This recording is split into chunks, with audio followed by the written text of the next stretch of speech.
मैंने हर कामयाब इंसान को नमाज़ पढ़ते देखा है। कामयाबी के लिए आपको अकेले ही आगे बढ़ना पड़ता है। लोग तो आपके सामने तब आते हैं जब आप कामयाब हो जाते हैं। नाकामी का मुंह अक्सर उस वक्त देखना पड़ता है जब हम कामयाबी के हसूलों के लिए अपने अल्लाह के असूल तोड़ देते हैं। वो शख्स कामयाब नहीं होता जिसमें नाकामी का खौफ कामयाबी की चाहत से ज़्यादा है।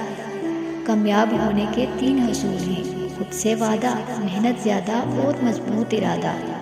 अगर आप दुनिया में कामयाब होना चाहते हैं तो पहले नाकामी का इस्तकबाल करने का हौसला पैदा करें।